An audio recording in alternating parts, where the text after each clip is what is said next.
नमस्कार मित्रांनो, मी तुमचा सगळ्यांचा सुहास सर मॅथ्स या युट्यूब चॅनलवरती सगळ्यांचं स्वागत करतो.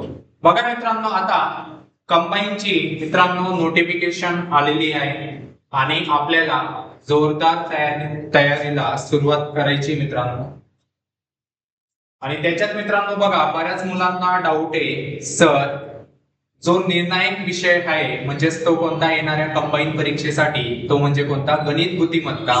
बरेच मुलं त्याला घाबरतायत, तर आज आपण त्याच्यावरती सविस्तर मित्रांनो बोलणार आहोत. येणाऱ्या परीक्षेमध्ये गणित बुद्धिमत्ताची स्ट्रॅटेजी काय असली पाहिजे. ओके, तर सविस्तर आज आपण आजच्या या सेशन मध्ये डिस्कस करूया. बघा,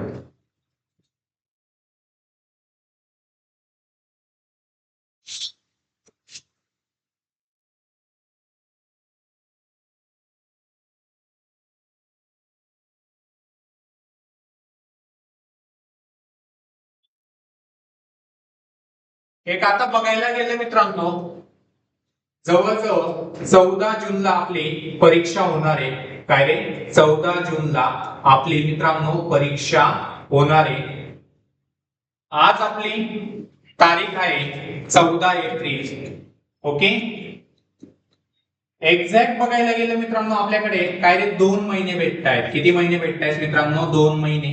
ओके, तर या 2 महिन्यात आपली स्ट्रॅटेजी काय असली पाहिजे. जर तुम्ही आजपासून सुरुवात केलं मित्रांनो, तरच तुम्हाला येणाऱ्या परीक्षेत चांगला स्कोर येणार आहे. आणि मित्रांनो बघा, जवळजवळ गणित बुद्धिमत्ता 20 मार्काला आपल्याला विचारणार आहेत. तर जवळजवळ 25 ते 30% काम आपलं कोण करणार रे? गणित बुद्धिमत्ता. ओके, आता याच्यात मित्रांनो बऱ्याच मुलांना बुद्धिमत्ता सोपं जातं, पण गणित अवघड जातं. तर गणिताची स्ट्रॅटेजी काय असली पाहिजे याच्यावरती आज आपण डिस्कस करूया.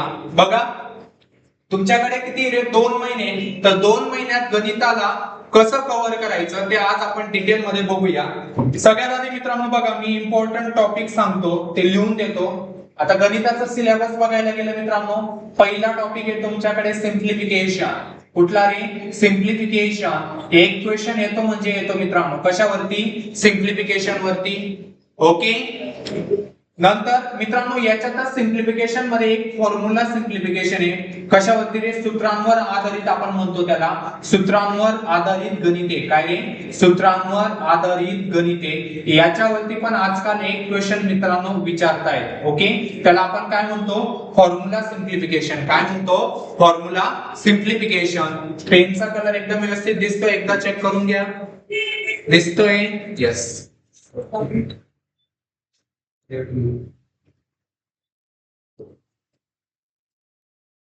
नंतर मित्रांनो याच्यानंतर महत्वाचा टॉपिक आहे आपल्याकडे रेशिओ अँड प्रोपोर्शन. कुठला रे? Ratio and proportion. मराठीत आपण त्याला गुणोत्तर प्रमाण म्हणतो. काय रे? गुणोत्तर प्रमाण. ओके, गुणोत्तर प्रमाण. आपण मित्रांनो परीक्षेसाठी महत्वाचा टॉपिक आहे. नंतर मित्रांनो पुढचा टॉपिक आहे ऍव्हरेज. ओके, त्याला आपण म्हणतो मित्रांनो सरासरी. काय म्हणतो? सरासरी. ओके, पुढचा टॉपिक आहे मित्रांनो एजेस. त्याला आपण म्हणतो वयवारी. आता मित्रांनो बघा, या 3 टॉपिक मिळून तुम्हाला 2 प्रश्न कसेही असतील. 3 टॉपिक मिळून 2 प्रश्न कसेही असतील. कधी कधी काय रे बघा, सरासरीचा एकतर वेगळा प्रश्न विचारला असतो किंवा सरासरीचे कॉन्सेप्ट धरून वयवारीमध्ये प्रश्न विचारलेला असतो. ओके, आणि एक गुणोत्तर प्रमाणाचा एक सेपरेट प्रश्न विचारलेला असतो. म्हणजे असे 3 टॉपिक मिळून 2 प्रश्न आपल्याला सहजासहजी येणाऱ्या कंबाईन परीक्षेत विचारतील. ओके, मग हे टॉपिक महत्वाचे. नंतर मित्रांनो बघा, पुढचा टॉपिक महत्वाचा आहे टाइम अँड वर्क. कुठला रे? Time and work. त्याला आपण म्हणतो मित्रांनो काळ व काम. काय रे? काळ व काम. आपण मित्रांनो काय महत्वाचा टॉपिक आहे, प्रश्न असतो म्हणजे असतो कशावरती? काळ व काम. आता मित्रांनो याला सिमिलर कुठला टॉपिक आहे रे? Pipe and system. कुठला? Pipe and system. नळ व टाकी. काय रे? नळ व टाकी. हे दोघं टॉपिक मित्रांनो सिमिलर आहे. मग आपल्याला जर अभ्यास कसा करावा जर हे माहिती असेल तर एकदम सोपं होऊन जाणार आहे मित्रांनो. म्हणजे जर तुम्ही याचा अभ्यास केला ना रे तर ऑटोमॅटिक याचा होतो. लक्षात ठेवा, बरेच मुलं म्हणतात सर सिलेबस खूप आहे कसं होईल, तर आजच्या सेशन मध्ये आपण काय कमी वेळेत अभ्यास कसा करायचा ते आपण आज डिस्कस करणार आहोत. आलं का लक्षात? पुढचा मित्रांनो बघा, याच्यानंतर मित्रांनो महत्वाचा टॉपिक आहे टाइम स्पीड डिस्टन्स. कुठला रे? Time speed distance. मराठीत आपण त्याला म्हणतो अंतर वेग. काय रे? अंतर वेग. ओके. रेल्वेवरती प्रश्न विचारतात मित्रांनो. कशावरती? रेल्वेवरती. नंतर यालाच मित्रांनो सिमिलर टॉपिक आहे बोट अँड स्ट्रीम. काय रे? बोट अँड स्ट्रीम. पण याचा वेटेज कमी आहे मित्रांनो, कारण याच्यावरती क्वेश्चन विचारतात. म्हणून बोट अँड स्ट्रीम वरती जर मागचा तुम्ही प्रिव्हियस इयर पेपर बघितले तर याच्यावरती खूप कमी प्रश्न विचारले. कशावरती? बोट व प्रवाहावरती. मग हे अनालिसिस कुठून कळेल मित्रांनो? मागच्या वर्षाचे क्वेश्चन बघितल्यावरून. आलं का लक्षात? पुढचा महत्वाचा टॉपिक आहे मित्रांनो पर्सेंटेज. काय रे? पर्सेंटेज. क्वेश्चन असतो म्हणजे असतो मित्रांनो, मराठीत आपण त्याला शेकडेवारी म्हणतो. काय म्हणतो रे? शेकडेवारी. ओके. त्याचा पुढचा टॉपिक आहे मित्रांनो प्रॉफिट अँड लॉस. कुठला रे? Profit and loss. मराठीत आपण त्याला म्हणतो मित्रांनो नफा व तोटा. काय? नफा व तोटा. मित्रांनो आता बघायला गेलं हे दोन टॉपिक काय रे एकमेकांना लिंक आहेत. हे दोन टॉपिक एकमेकांना लिंक आहेत, म्हणून या दोघं टॉपिकला एकत्र अभ्यास करायचा आहे. काय करायचंय? एकत्र अभ्यास करायचा आहे. क्वेश्चन असतो म्हणजे असतो. तुम्ही कुठलाही पेपर बघा, प्रश्न याच्यावरती विचारलेला असणार म्हणजे असणार. कशावरती? शेकडेवारी आणि नफा तोट्यावरती. शेकडेवारी आणि नफा तोट्यावरती. आलं का लक्षात? पुढचा महत्वाचा टॉपिक आहे मित्रांनो इंटरेस्ट. इंटरेस्ट वरती पण मित्रांनो बरेच मागच्या वर्षात क्वेश्चन विचारलेले, त्याला मराठीत आपण म्हणतो व्याज. ओके. याच्यानंतर महत्वाचा टॉपिक आहे जॉमेट्री, भूमिती.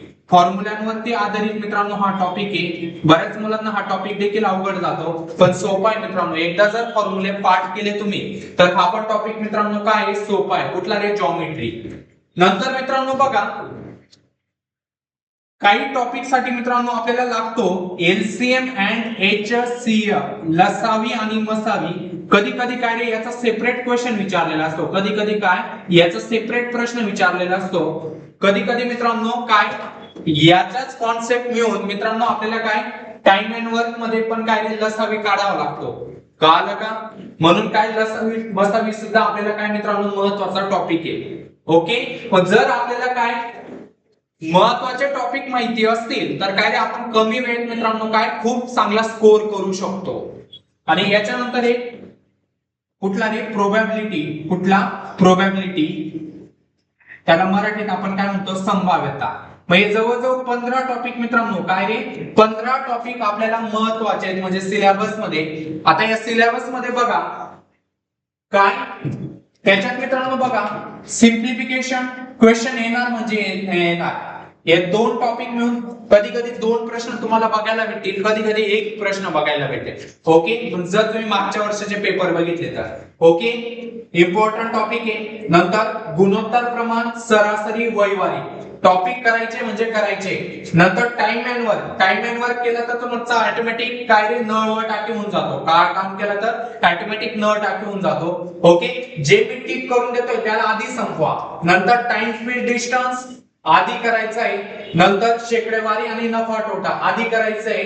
व्याज देखील आधी करायचंय. जॉमेट्री देखील आधी करायचंय. आणि मित्रांनो बघा लसावी मसावी आपल्याला कशासाठी या टॉपिक मध्ये मित्रांनो आपल्याला टाइम अँड वर्क असेल किंवा काही टॉपिक मध्ये देखील आपल्याला लसावी काढावं लागतं, म्हणून लसावी पण काय करून ठेवा. लसावी मसावी पण काय करून ठेवा. आणि संभाव्यता मित्रांनो शेवटी करा. ओके. जेव्हा आधी तुमचे हे टॉपिक होतील तेव्हा. कळालं का? मी जे टिक करून दिलंय त्या टॉपिकला आधी काय रे तुम्ही फिनिश करा. ओके.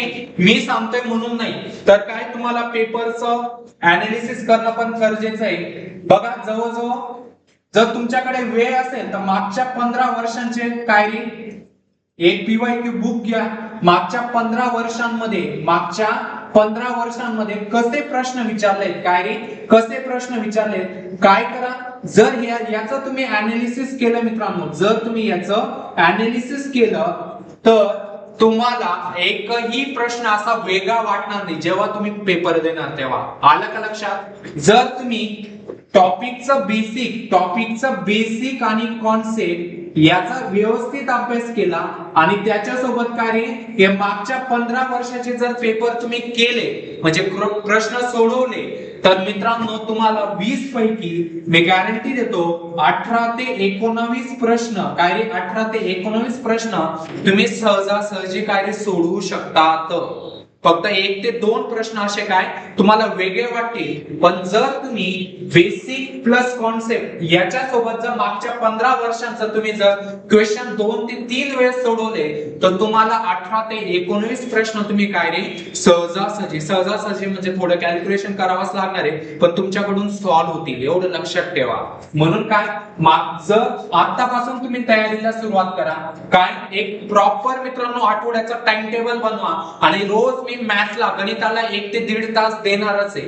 काय करायचं, टॉपिक घ्यायचं. समजा आपण आज सिम्प्लिफिकेशन टॉपिक केला, काय रे सिम्प्लिफिकेशन टॉपिक केला. ओके, तर टॉपिकचे सर्व टाइप वाईज उदाहरणं सोडवा. टाइप वाईज काय रे सर्व उदाहरणं सोडवा. टॉपिक झाल्यानंतर मागच्या 15 वर्षाचे काय रे PYQ सोडवून टाका. झालं तुमचं काम, बस एवढंच करायचंय.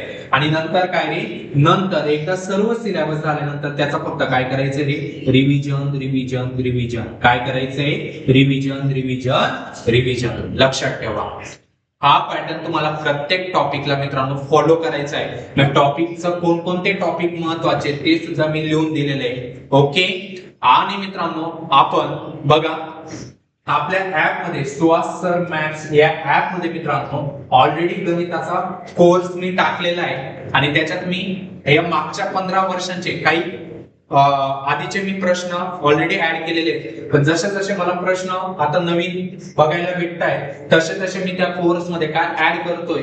जर तुम्हाला गणित अवघड जात असेल तर नक्की सुहास सर मॅथ्स हे ऍप डाउनलोड करा. त्याच्यात आधी डेमो लेक्चर करा आणि डेमो लेक्चर आवडलं तरच त्या कोर्सला काय परचेस करा. बघा हा कोर्स घेतल्यानंतर तुम्हाला फायदा काय होणार आहे मित्रांनो, बघा व्हिडिओ बघितल्यानंतर बघा मी माझा पर्सनल नंबर सुद्धा मी इथं म्हणजे तुम्ही माझ्यासोबत कॉन्टॅक्ट करू शकता. लेक्चर केल्यानंतर तुम्हाला त्याच्याबद्दल जर काही डाऊट असेल तर तुम्ही काय मला मेसेज करा. मी जसं फ्री असेल तुम्हाला त्याच्या संदर्भात जे पण तुमचा डाऊट असेल त्याचं मी लगेच काय तुम्हाला सोल्युशन देणार आहे. ओके, म्हणून येणाऱ्या कंबाईन परीक्षेत आपल्याला बघा आता जर तुम्ही बघितलं असेल रिझनिंग पेक्षा गणिताचे प्रश्न जास्त विचारतायत, बुद्धिमत्तापेक्षा गणिताचे प्रश्नांचा कल हळूहळू वाढत चाललाय आणि बरेच मुलं गणिताला काय करतायत, इग्नोर करतायत. तर आपल्याला इग्नोर करायचं नाही. तुम्ही फक्त याला फॉलो करा. काय याला फॉलो करा, टॉपिक घ्यायचा, टॉपिकचा टाइप वाईज बघायचं, त्याचे प्रत्येक टाइप वाईज एकदा सोडवायचे आणि त्याच्यानंतर मागच्या 15 वर्षाचे PYQ सोडून घ्यायचे आणि नंतर फक्त काय करायचे रे, त्यालाच फक्त रिवाइज करायचंय. जर तुम्ही हे फॉलो केलं येणाऱ्या 2 महिन्यात मित्रांनो सहजासहजी बघा तुमच्याकडे 15 टॉपिक आहे, 15 पैकी 13 महत्वाचे आहेत. बरोबर आहे, आपण इथं बघितलं किती रे, 13 महत्वाचे टॉपिक आहेत. बरोबर आहे, एका टॉपिकला समजा तुम्ही 3 दिवस जरी दिले, किती 3 दिवस 13 किती होतात रे, 39 दिवसात जवळजवळ 40 दिवसात तुमचा पूर्ण सिलेबस होतोय. आणि नंतरचे 20 दिवस फक्त काय करायचंय, सारखं रिवाइज करायचंय. काय करायचंय, सारखं रिवाइज करायचंय. मित्रांनो जर तुम्ही ही स्ट्रॅटेजी फॉलो केली तर येणाऱ्या 14 जूनला जी परीक्षा होणार आहे त्याच्यात मित्रांनो तुम्हाला गणित हे एकदम सोपं जाणार आहे, हे मी गॅरंटी देतो. ओके, म्हणून ही स्ट्रॅटेजी तुम्ही सगळ्यांनी फॉलो करायची मित्रांनो. आणि जर तुम्हाला काही डाऊट असेल तर मित्रांनो तुम्ही काय आपल्या व्हिडिओच्या डिस्क्रिप्शन मध्ये नंबर देखील आहे तर तुम्ही नंबरवरती कॉन्टॅक्ट करू शकता जर तुम्हाला काही डाऊट असेल तर. ओके, म्हणून लागा तयारीला, जोमाने अभ्यास करा. येणाऱ्या कंबाईन परीक्षेत आपलं मित्रांनो पूर्वमध्ये फ्री मध्ये आपण ती प्री एक्झाम मध्ये आपलं मित्रांनो पासच व्हायचंय या उद्देशाने मित्रांनो आपल्याला काय लागायचंय, तयारीला लागायचंय. ओके, चला करणार सुरुवात. मी जर इकडनं सुरुवात केली तुमच्यासाठी तर तुम्ही सुद्धा काय स्वतःसाठी मित्रांनो सुरुवात करायची. ओके, जर काही डाऊट असेल तर नक्की कॉन्टॅक्ट करा. व्हिडिओ आवडला असेल तर लाईक करा, चॅनलला सबस्क्राईब करा. Thank you so much.